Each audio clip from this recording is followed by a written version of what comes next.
Hi, and welcome to this month's Conversations with Chrissy. I'm Chrissy Nizer, MBA Administrator, and really glad to be joining you as we celebrate Earth Month in this beautiful environment here at the Maryland Department of Natural Resources as we talk about the important things we're doing to make our environment better as well as the state itself.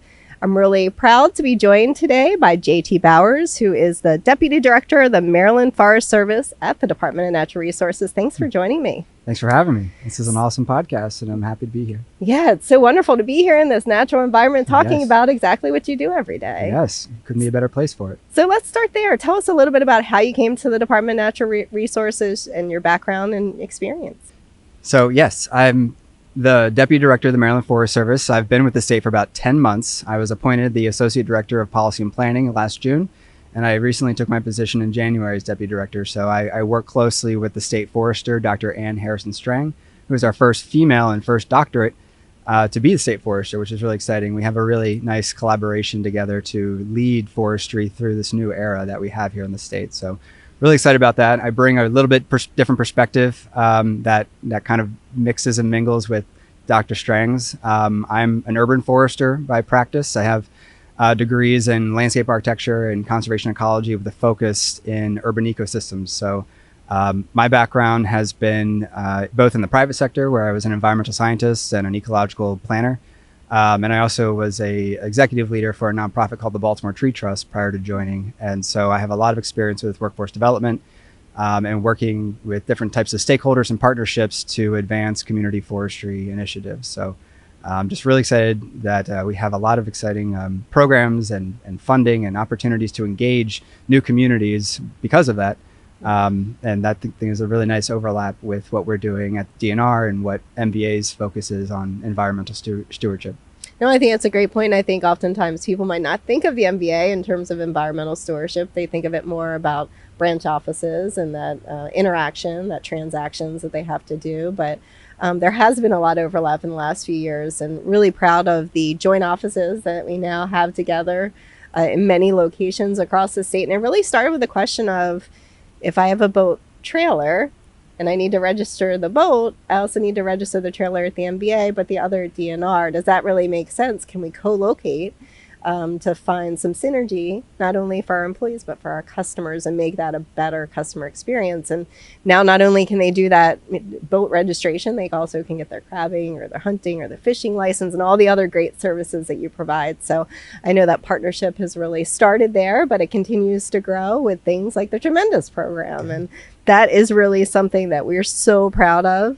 It took a while for our experts to get the programming done. That's always the hardest piece, right? To be able to offer the option. But I think we've all been just shocked at how Marylanders have responded. So for those who don't know, it's an opportunity on your vehicle registration to make a donation to this great program to help plant trees statewide. Yeah, I'm shocked, but I'm also not in the same sense, because, Maryland is such a progressive state and such an environmentally conscious state because of the Bay and because of all of our visual connection, I think, in our landscape to the environment. So it's been an awesome partnership. I think when I started, I think some of the first reporting for that partnership we're rolling out, and the month by numbers were astounding, and it's really great. Our Tree-mendous program is a large program. It's sort of an umbrella program for a number of different sub-programs that we have, and it's all about community engagement. It's all about community recognition. So it's all about how we take our resources and provide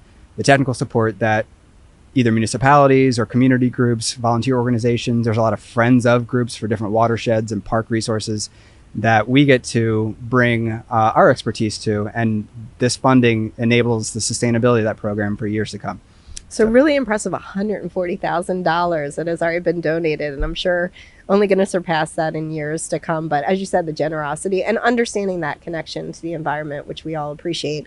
Maybe you can talk about that in a little bit more detail. So I, as a customer, make that donation as part of my vehicle registration. What happens with those proceeds? What do they get used for specifically? Yeah, so when you make that donation, we collect that revenue, I believe, on a monthly basis, and then that immediately gets turned into our boots on the ground action that we're doing through our program managers, through our staff who are doing outreach in jurisdictions across the state. So all of that funding is put into tree planting programs, into our our nursery program. So when you donate to the Tree-mendous, there are, as I mentioned, there's a variety of sub-programs that we have. So we have a park planting program where you can request trees if they're going to be planted on public property. So we get a lot of community groups who are interested in planting in their local communities. And so we provide that tree stock subsidized through the Tree-mendous Conservation Fund that we have.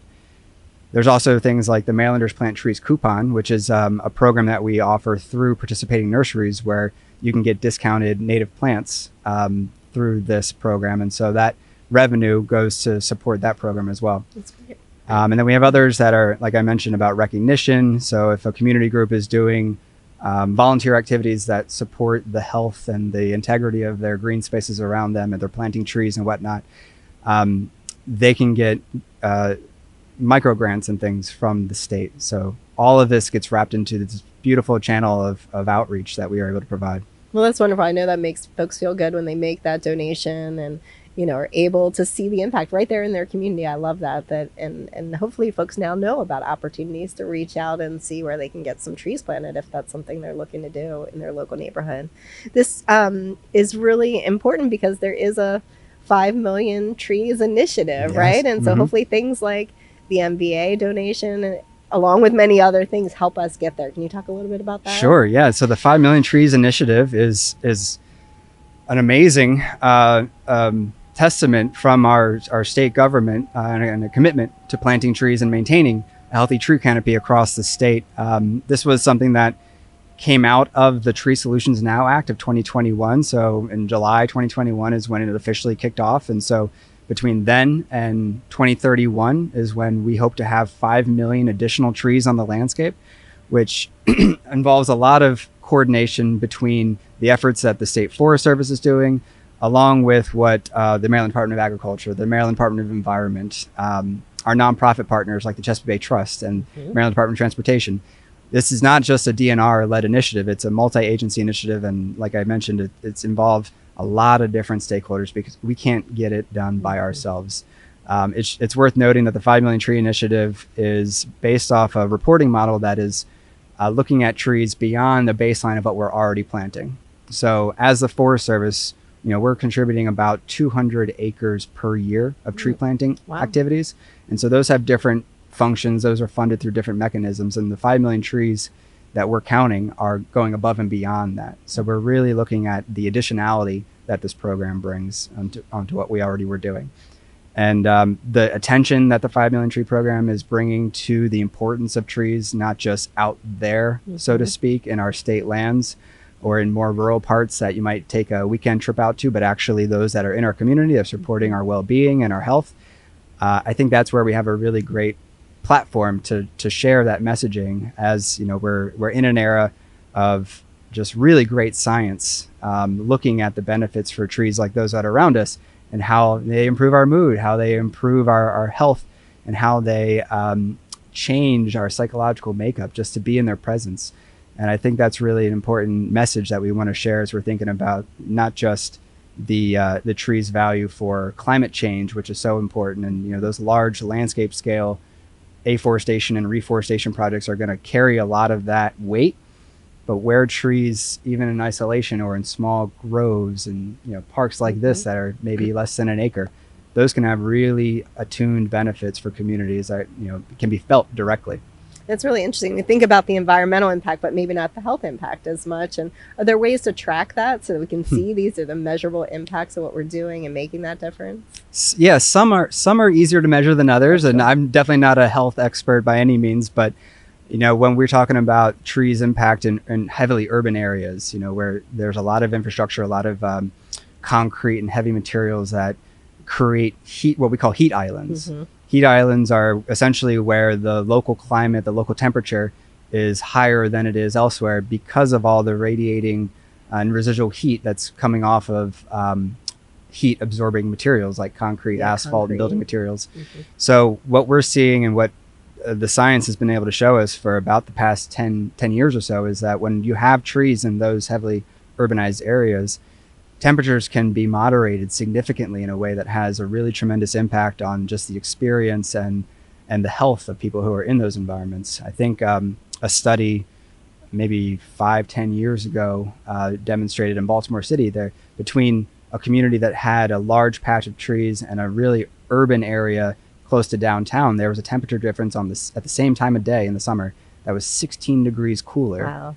In that leafy greener part of the city. And that we also see the overlaps between where trees are and the health statistics of those communities. So higher levels of CPOD and other respiratory conditions. And so when you are repressed with that heat, it makes that really challenging when you have pre-existing conditions like that. So we're really trying to support community health through our planting activities, strategically locating them in ways that can kind of moderate the temperature in those heavily urbanized areas. And where we have the possibility to do so, pick up concrete, remove those impervious surfaces, and replace them with greener grasses and vegetation that can help support that dynamic as well. Well, yeah, and they certainly just make us happier too, right? In Yeah. this natural kind of environment, certainly much better than being in a conference room. You mentioned Baltimore City. Are there other areas of the state that really are prioritized because there is so much of the, concrete and asphalt, and we really want to bring in that more natural environment? Yeah, well, the whole state is our priority. Of course, we don't have qualms about working in one area or the other, and each region, each locality has their own dynamics that we factor in, different partnerships and different local capacity that we try to work with.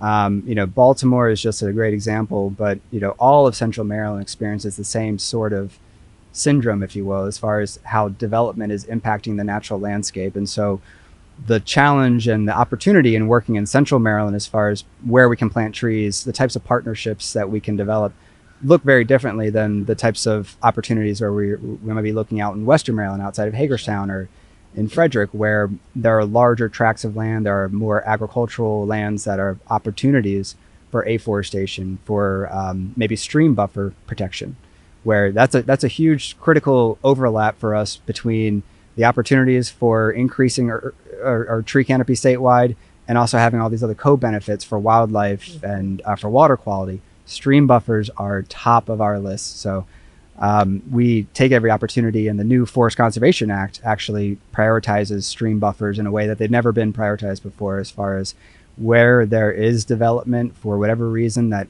triggers the Forest Conservation Act, a stream buffer must be identified for afforestation opportunities, because we know how critically important they are for fish habitat and for other amphibious habitat, and for controlling erosion, which has downstream impacts as far as water quality in the Chesapeake Bay. So stream buffers, I think, is probably the straightest answer to your question. Urban areas, for the reasons I was discussing earlier, are also really key as well.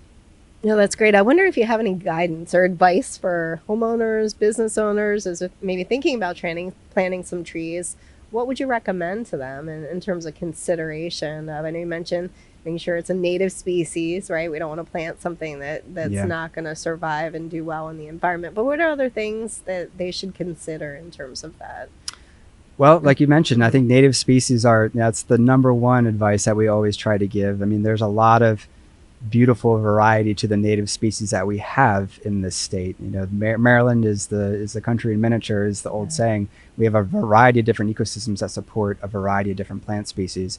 And so we're working with nurseries to make sure that they're offering those plants. And so I would say start looking on our website, start reaching out to your local nurseries to see what sort of stock that they have available, and reach out.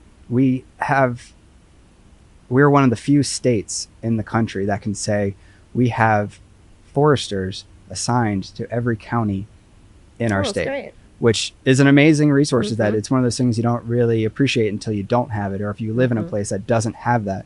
But anybody anywhere can pick up a phone or go online and find a local point of contact who will come out to their property and kind of help them suss out the different opportunities. And knows that local community, right? And the needs there. Yeah. So we have a really wonderful network that is available, and it's hard if you haven't tapped into it before to know that it's out there. But just that simple, that first email, you can reach out to us online or reach out to the local forestry office at their telephone number. And we're always happy to come out and offer assistance to help you identify. Maybe it's not just you. Maybe there's a gateway. You think that you want some trees in your front yard, and you talk to a forester and they say, oh, actually you have a huge opportunity in your backyard if you were interested in putting it into an easement, or working with the Maryland Environmental Trust, to put into an easement. There's trees are just the gateway. That's exciting to know. So many resources. Definitely want to encourage our listeners to go and look at your website and see who those partners are, and really reach out to the local resources that they want to get more involved. In addition to, of course, donating to the Tremendous program with that vehicle registration renewal. Yeah. Well, this is a great program, but I know there's so much that goes on at the Department of Natural Resources. We really only scratched the surface. I know we had our First Lady really encouraging people to unplug and get out in the natural environment like we are today. And I think that's such a wonderful message, where we're all just, really connected to our electronic devices, just a step away, and breathe in the air and take advantage of what beauty the state has to offer. I wonder if you can talk about that a little bit. Yeah, I think it sent a great message by the First Lady. Miss Moore was a wonderful participant in that event. I know that the staff we had at DNR who supported that event were so excited to have her out there and for her to help amplify that message, because, like you said, it is so important for us to take those opportunities and realize the value of our parks and our state forests and local parks as well. There are opportunities to get outside and disconnect in a way that provides benefits to us that we don't always appreciate or experience in our day-to-day lives unless we actively take those steps to relax. And that wasn't the case 20, 30 years ago, but now we have to be proactive that way. And so forest bathing is a great activity. It's something that's kind of entering, I think, the public arena as a concept, but it really harkens back to a really just fundamental, practice that our species has been doing for millennia. And so it's really great to ground ourselves in nature. And, we don't need to necessarily go to these large parks far away to experience it. I mean, whether you're in the city or in a suburb, you probably have a park where you can just get out and go into somewhere deep enough to kind of get the traffic sounds away and listening to the birds and the spring peepers and things that just make you feel like you're outside of your day-to-day, grind. So it is pretty wonderful. And it was great to see the young people with First Lady Moore, because, we want people when they're growing up to embrace that outdoor environment and also have the same love and respect for it that we do. And so cultivating that at a young age, I think, is so important. Yeah, absolutely. I mean, there's an old saying in our field that the best time to plant a tree was 20 years ago, and the second best time is today, because so much about what we do is forward thinking in terms of what is this planting going to do, or what is a specific tree going to do for our grandchildren. Trees live, they grow, they do everything on a slower time scale than humans. So it's often hard to appreciate what they're going to become and the impact that they're going to have. And so there's a lot of attention on working and educating children in our field. And, it's a great time to be talking about this. It's Earth Month. Yes. Arbor Day. We just had our state Arbor Day on last Wednesday, the 3rd, and the National Arbor Day is on the 26th. So we're doing a lot of outreach right now in our school system statewide. And just outside of our frame here, we have posters that students, 5th grade students across the state, they've submitted hundreds and hundreds of posters, just sharing, their passion and interest for trees with us. And we're very fortunate to have been able to engage so many kids this year. And we hope to continue that effort in the future as well, because they really are such a key audience for getting this message out, because they're going to be the decision makers of the future who are going to be having a large say in how this state responds to climate change, how it makes decisions about protecting and conserving trees and natural areas. So it is really key. No, it's really great work that you're doing. And behalf of all Marylanders, thank you and your colleagues at the Department of Natural Resource, because you're doing these things every day to make life better for all of us at the end of the day, life more enjoyable, healthier, and just more beautiful in our natural environment. So thank you. Any last words that you'd like to share with Marylanders in terms of the importance of the programs that you run here and things that we need to be more conscious of, because these are things you focus on every day?